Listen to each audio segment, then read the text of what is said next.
Ты заходишь в номер отеля, расслабляешься, принимаешь душ, а в этот момент за тобой кто-то наблюдает через скрытую камеру.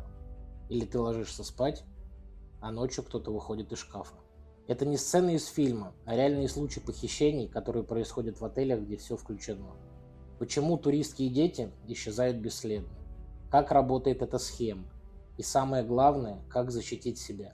Сейчас разберем все по порядку.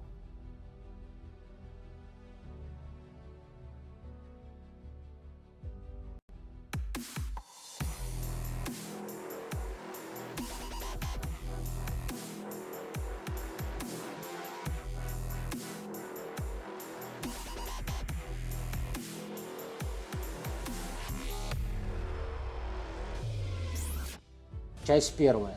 Отели, все включено. Идеальное место для похищения. Когда туристы выбирают all-inclusive, они думают, что выбирают беззаботный отдых. Безграничная еда, алкоголь, бассейны, анимация. Все включено, кроме здравого смысла. В этой расслабленной атмосфере люди теряют бдительность. И именно это делает их легкой добычей. Сюда съезжались самые сливки общества из Тахо. Почему все включено? Это рай для преступников. Первое. Поток новых туристов.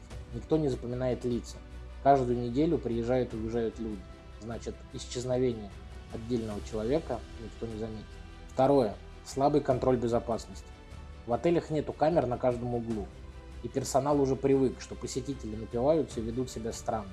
Поэтому никто не реагирует, даже если кто-то ведет себя совсем неадекватно. Третье. Закрытая территория. Если кого-то похитят, то это сделают без свидетелей. Как правило, убийства и похищения происходят не на шумных улицах, а в изолированных местах, где жертва уже не может позвать на помощь. Как пример, история Магдалены Жук. Магдалена Жук – 27-летняя гражданка Польши. В апреле 2017 года она решила сделать сюрприз своему молодому человеку Маркусу и купила путевки в Египет. Но из-за проблем с паспортом Маркусу полететь не удалось, и Магдалена в путешествие отправилась одна. Поначалу все было хорошо. По прилету она заселилась в отель, даже познакомилась с такими же туристами. Но через несколько дней ее поведение стало странным. Она выглядела растерянной и испуганной, и постоянно писала и звонила родственникам и друзьям со словами, что ее кто-то преследует, и просила ее забрать. В какой-то момент ее нашли на полу возле двери ее номера, в совершенно неадекватном состоянии. Отельные работники попытались помочь, даже вызвали гида, который говорит по-польски, и связались с ее семьей. Дальше ее направили в больницу, где, к сожалению, отказались ее принять по причине того, что у них нет психиатрического отделения. Далее родственники купили ей билет домой, но в аэропорту Магдалена выглядела совсем неадекватно. В связи с этим ее не пустили на борт. После чего гид повторно отвез ее в больницу, где, к сожалению, случилось самое страшное. По официальной версии, она выпрыгнула из окна и погибла. Несмотря на официальные заключения, родственники Магдалены придерживаются версии, что ее пытались похитить, накачать наркотиками и в дальнейшем использовать в сексуальной эксплуатации. Что мы в результате имеем? Ее смерть вызвала настоящий скандал. Родные уверены, что ее пытались похитить, но следствие настаивает на версии, что у нее случилось внезапное психическое расстройство. Но есть много странных моментов. Например, спутница, с которой она познакомилась в самолете и в дальнейшем потом проводила время в отеле, куда-то резко пропала, и допросить ее не смогли. Вскрытие показало в ее крови следы сильнодействующих препаратов, но официально списали на то, что эти лекарства ей дали в больнице. И по сей день остается загадкой, что на самом деле произошло с Магдаленой. Это был несчастный случай, или внезапное психическое расстройство, или чья-то хорошо продуманная схема. А сколько подобных случаев замалчивается? Если человек пропал на другом конце света, чаще всего официальная версия «сам виноват». Самая частая ошибка женщин в вопросах безопасности – это не видеть реальность такой, какая она есть. Это все бред и неправда. Это самый популярный комментарий под видео о личной безопасности. Почему люди так говорят? Потому что им страшно признаться, что мир – это небезопасное место. Это тревожит, это заставляет переживать. Поэтому они так пытаются себя успокоить.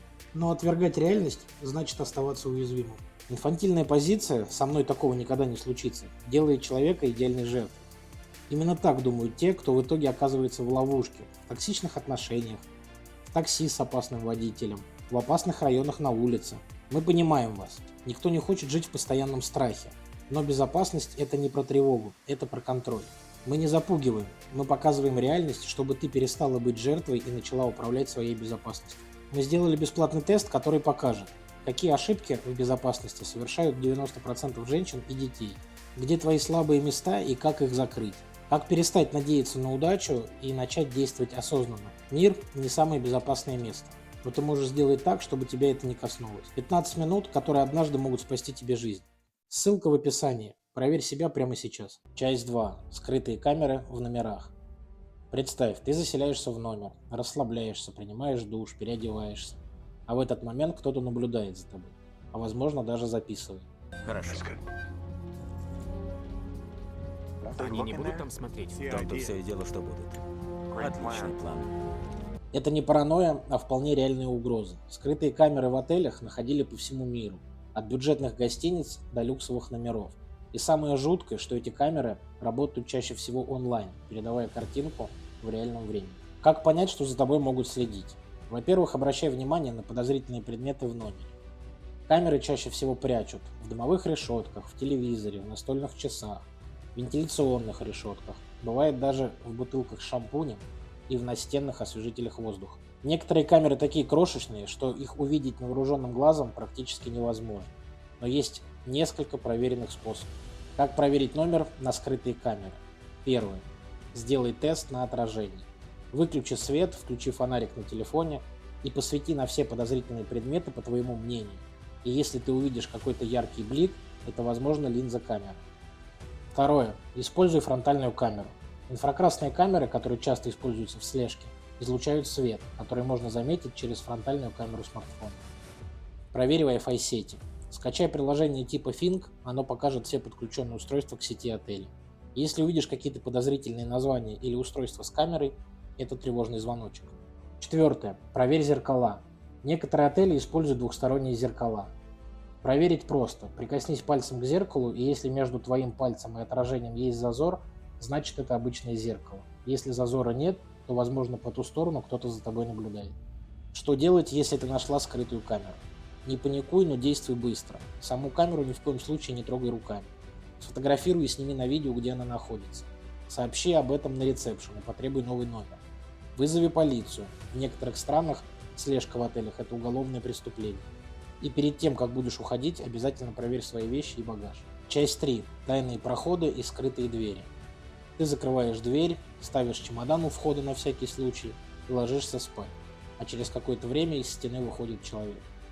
Это не сцены из хоррора, это реальные случаи, когда людей похищали прямо из номеров отелей. Отели – это огромные здания со сложной архитектурой. В некоторых номерах есть соединительные двери, ведущие в соседние номера. Ты их, конечно же, видишь. Но вот что особенно страшно, что есть двери, о которых ты даже не подозреваешь. В некоторых отелях люди случайно находили тайные проходы. За шкафами, зеркалами, панелями. В 2022 году девушка из США в одном из номеров обнаружила такую потайную дверь, которая вела в абсолютно пустую комнату. Она сняла это на видео, и ее ролик стал вирусным. Ты думаешь, твоя дверь закрыта, а ты уверен, что ее никто не может открыть снаружи.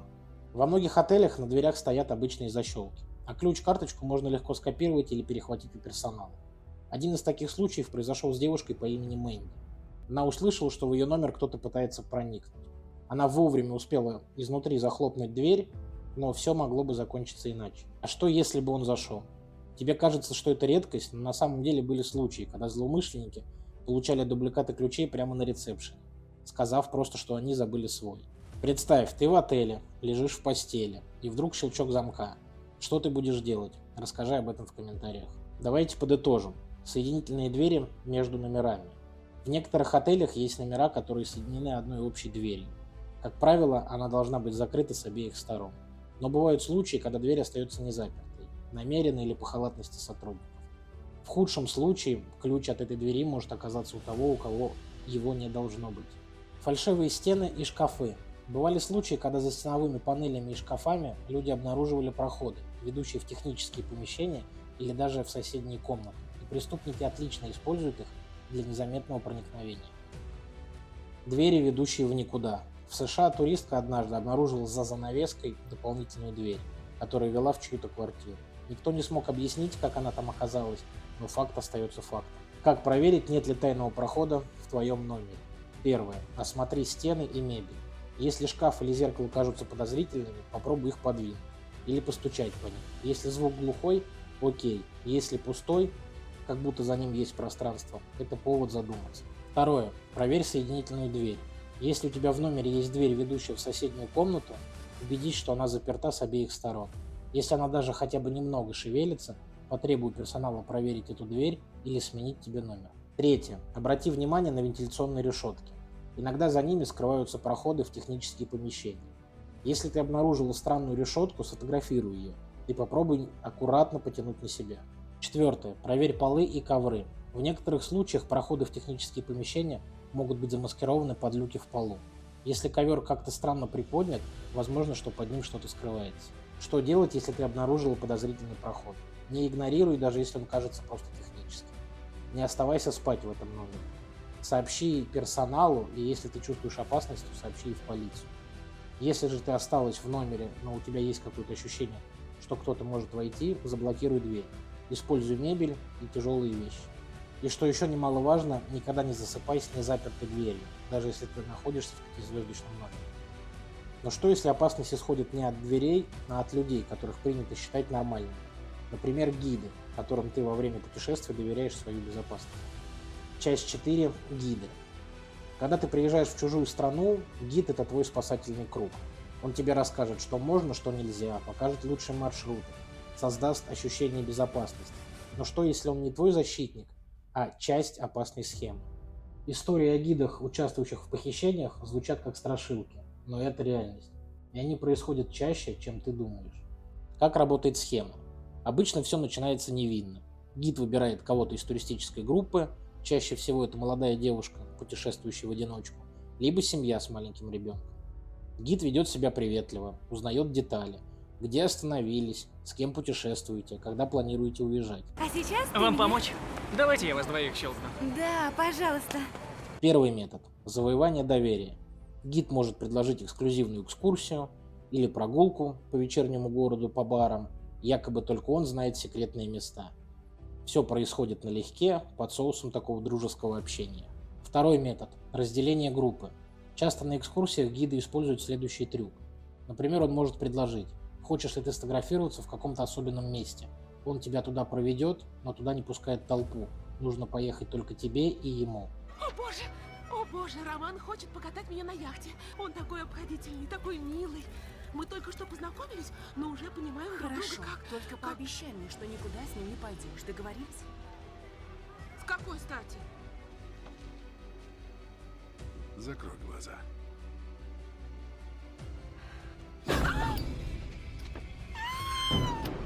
Как только жертва оказывается в уединенном месте, сценарий может развиваться по-разному. От банального грабежа до похищения. Третий метод – использование местных контактов. В некоторых странах у гидов есть прямая связь с криминальными группировками. Они могут передавать информацию о туристах, 18 лет.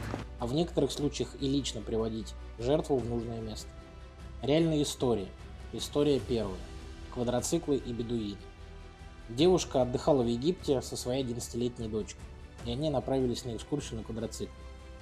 Инструкторам было предложено, чтобы ребенок пересел к нему на квадроцикл, так будет безопаснее. Мать наставила, чтобы ребенок поехал вместе с ней. Хочу призвать вас всех не доверять гидам в Египте, потому что я чуть не потеряла свою дочь в деревне бедуинов, вот когда взяла экскурсию на квадроциклах. Когда группа начала движение, женщину поставили впереди колонны, а ее дочь осталась вместе с гидом позади. Спустя некоторое время мать почувствовала тревогу и начала оглядываться. Не обнаружив своего ребенка, она развернулась и поехала обратно в сторону деревни. По пути она увидела, что ее дочь стоит в окружении нескольких взрослых мужчин. Когда она подъехала к толпе и пыталась пробраться к ребенку, ее пытались остановить. Позже она рассказывала, что никогда не забудет злобные взгляды тех, чьи планы были сорваны. Эта история – напоминание нам о том, что никогда не нужно терять бдительность в путешествиях, особенно если с вами рядом дети. Вторая история – пропавшая девушка в Турции. Надежда Ирыгина, 40-летняя россиянка, отдыхала в Турции и отправилась на путешествие в горы. Но, к сожалению, на рейс домой она не зарегистрировалась. Поиски девушки начались на следующий день после планируемого отлета. Обследовалась вся соседняя территория. Был найден только телефон выключенный, но после включения, что показалось странным, телефон был наполовину заряжен. Спустя несколько дней было найдено тело девушки. Но вот в чем странность, что тело было найдено неподалеку от того места, где несколькими днями ранее был найден телефон. Полиция рассматривает версию несчастного случая, но также изучает возможность насильственной смерти. Как понять, что гид не тот, за кого себя выдает? Первое. Слишком много интересуется твоей личной жизнью. Гид, как правило, дает информацию, а не собирает ее. Второе. Он пытается увести тебя от группы. Гид не должен без подтверждения предлагать какие-то эксклюзивные экскурсии. Третье. Предлагает секретные маршруты без людей. Лучше не рисковать и не соглашаться на подобные предложения. Часть 5. Как тебя могут усыпить или отключить. Ты выпиваешь бокал вина в баре, чувствуешь легкое головокружение, но списываешь это на усталость от долгого дня, а через несколько минут проваливаешься в пустоту. Мне подсыпали что-то в алкоголь. Ты серьезно? Ну, мне так сказали, потому что у меня просто нету половины воспоминаний. У меня есть начало и конец. Начало я сижу, пью, конец. Ты теряешь контроль, а когда приходишь в себя, не помнишь, что произошло. Это не сцены из фильма, а реальные методы, которые используют реальные похитители. Подсыпка – один из самых распространенных способов, как обездвижить или дезориентировать жертву. И то, как это работает, пугает. Какие вещества могут использовать? Рогипнол – самое известное вещество для подсыпки, которое прозвано наркотиком свиданий. Оно действует так, что человек теряет память и не может сопротивляться. Рафенол – то же, что руфилин. Наркотик сексуального нападения. Его ты Аллану и продал. Его вкус почти незаметен в напитке. Начинает действовать через 20-30 минут. Его симптомы – это заторможенность, слабость в теле, спутанное сознание и потеря памяти. Кетамин – препарат, который используют как анестезию для животных. В малых дозах вызывает чувство отрешенности от реальности. В больших парализует и вызывает амнезию. Вода или коктейль с ним покажутся вам горькими. В алкогольных напитках привкус теряется. ГАМК – мощное вещество, которое подавляет центральную нервную систему. Действовать начинает через 10-15 минут. Человек чувствует расслабление, становится податливым, а через некоторое время теряет сознание. После этого вещества восстановление памяти практически невозможно. Но подсыпать могут не только в напиток. Метод на салфетке. Ты берешь салфетку в ресторане или держишься за поручень в общественном транспорте, а через какое-то время у тебя появляется дрожь в руках и темнеет в глазах. Это может быть скополамин, дыхание дьявола, вещество, которое полностью подавляет волю человека. Его часто используют в Колумбии. Втирают в банкноты, в листовки, которые раздаются на улице. Через 10 минут человек не может сказать «нет» и полностью выполняет все приказы похитителя. Метод на одежде. Вещества также могут втирать, например, в рукава или воротник вашей куртки. Метод рукопожатия. Преступник может передать тебе микродозу опасного вещества через простое рукопожатие. Особенно это касается маслянистых формул скополамина, который через кожу также легко впитывается. Как понять, что тебе что-то подсыпали? Ты выпила слишком мало, но чувствуешь себя пьяной. Ты внезапно стала заторможенной или стала плохо видеть. Ты чувствуешь странную сухость во рту и головокружение. Ты начала засыпать, хотя совсем не устала. Ты не можешь нормально двигаться, твои руки и ноги стали словно ватные. Что делать, если ты заподозрила, что тебе подмешали какое-то вещество? Не пей больше ни глотка. Не уходи никуда в одиночку, оставайся среди людей. Сразу зови персонал бара, официанта или людей, которые находятся рядом, и говори, что тебе срочно нужна помощь. Если ты чувствуешь, что теряешь контроль, разбей стакан, урони телефон, сделай что-то заметное, чтобы привлечь к себе внимание. Звони в службу спасения, если можешь. Или включи трансляцию в соцсетях, пусть кто-то видит, что вокруг тебя происходит. Часть 6. Ошибки. Ты думаешь, что с тобой никогда этого не случится, что все эти истории где-то там далеко в криминальных сводках. Но правда в том, что жертвы преступлений – это не те, кто живут на грани риска, а обычные люди, которые совершили всего одну ошибку. Ошибка номер 1 – выкладывать сторис в реальном времени. Ты заселилась в отель, у тебя шикарный номер, прекрасный вид из окна, уютная кровать, коктейль у бассейна. Ты всем этим хочешь поделиться. Ты выкладываешь сторис, показываешь свой номер. Как это используют похитители? Они могут узнать отель и даже номер комнаты, если ты случайно показала это в сторис. Также они видят, когда ты в номере находишься одна. И если ты пишешь, что мы пошли на пляж, они также будут знать, в какое время ты выходишь. Как лучше делать? Выкладывай сторис с задержкой. Не показывай номер своей комнаты и название отеля, пока оттуда не уедешь. Также настрой в социальных сетях близких друзей, чтобы твою геолокацию могли видеть только проверенные люди. Ошибка номер 2 – слишком доверять персоналу отеля. Ты сказать, кто у вас следит за порядком в отеле? Девушка на ресепшене мило улыбается. Официант в ресторане шутит. Уборщица вежливо спрашивает, поменять ли полотенце. Кажется, что все сотрудники отеля о тебе заботятся. Но есть реальные случаи, когда персонал отеля участвовал в преступлении. Они передавали информацию о постояльцах, оставляли намеренно незапертые двери, даже сами лично участвовали в похищении. Как это работает? Персонал замечает, кто путешествует один. Например, ты заказываешь столик на двоих, но всегда приходишь одна. Это заметят. Они знают, когда ты покидаешь номер. Например, ты оставляешь табличку «Уберите номер». Это сигнал, что тебя не будет какое-то время. Ключи от номера могут дать не тому человеку. Был случай, когда мужчина подошел на ресепшн и сказал: «Я закрыл ключ в номере», и ему просто дали дубликат. Как лучше поступать? Не говори персоналу, что ты одна. Если спрашивают, скажи, что в ближайшее время подъедет муж, парень или подруга. Не вешай табличку «Уберите номер». Лучше попроси уборщика убраться при тебе. Если кто-то стучится в дверь, но ты никого не ждешь, посмотри обязательно в глазок. Если сомневаешься, что это сотрудник отеля, позвони на ресепшн и уточни. Ошибка номер 3. Оставлять дверь незапертой. Это может прозвучать очевидно, но, к сожалению, миллионы туристов, уходя из номера, просто прикрывают дверь, не проверяя, точно ли они ее закрыли. Какие уязвимости у дверей отеля?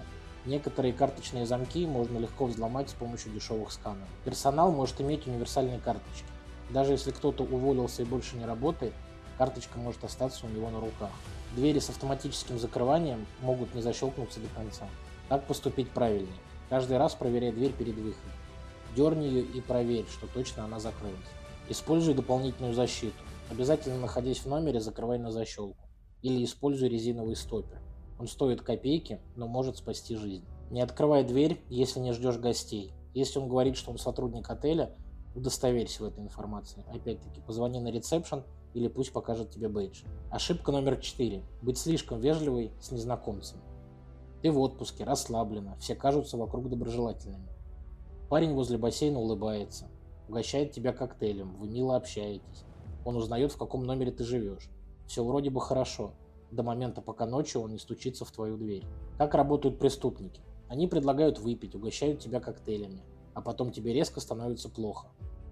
Они дружелюбно провожают до номера, а потом предлагают зайти на минуту. Они ведут себя так, чтобы тебе было неудобно им отказать. Как делать правильно? Не принимай напитки от незнакомцев. Если же ты хочешь выпить, делай заказ сама и по возможности следи за тем, как его готовят. Не говори, в каком номере ты живешь, даже если этот разговор тебе кажется случайным и безобидным. Не чувствуй себя обязанной быть вежливой. Если кто-то настаивает, то просто уходи. Ошибка номер 5. Думать, что если ты в отеле, ты в безопасности.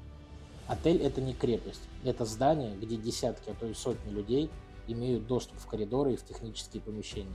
В пятизвездочном отеле безопасность может быть хуже, чем в обычной дешевой гостинице. Почему? Туристы слишком расслаблены. Им кажется, что в дорогом отеле ничего плохого не может случиться. Камеры не всегда работают. Даже если в отеле есть система видеонаблюдения, она может быть старой или не охватывать все зоны, или может просто не записывать. Персонал не всегда проверяет постояльцев. В отеле часто заходят посторонние люди под видом гостей, курьеров или даже сотрудников. Как поступить? Веди себя так, будто безопасность – это твоя личная ответственность. Всегда проверяй номер перед сном. Закрой дверь, поставь стопер, поставь чемодан под ручку двери, закрой окна. Если чувствуешь, что что-то не так, лучше проверь еще раз, чем потом жалеть. Если ты досмотрел это видео до конца, теперь ты знаешь, какие опасности могут подстерегать тебя в отеле. Но одних знаний недостаточно, важно действовать. Перед заселением в номер у тебя есть всего несколько минут, чтобы убедиться, что он безопасен. Но запомнить все детали сложно, особенно в путешествии. Поэтому мы с командой подготовили для тебя чек-лист. 10 вещей, которые необходимо проверить перед заселением в отель. Это короткое, но максимально полезное руководство. Сохраняй его у себя на телефоне и перед каждым заселением просто пробегись по нему. Ссылка для скачивания в описании под видео. Надеюсь, это видео было для тебя полезное. Подписывайся на наш канал, пиши обязательно комментарии. Ставьте лайки, нажимайте на колокольчик, чтобы не пропускать новые выпуски. Ну а я с вами прощаюсь, всем пока.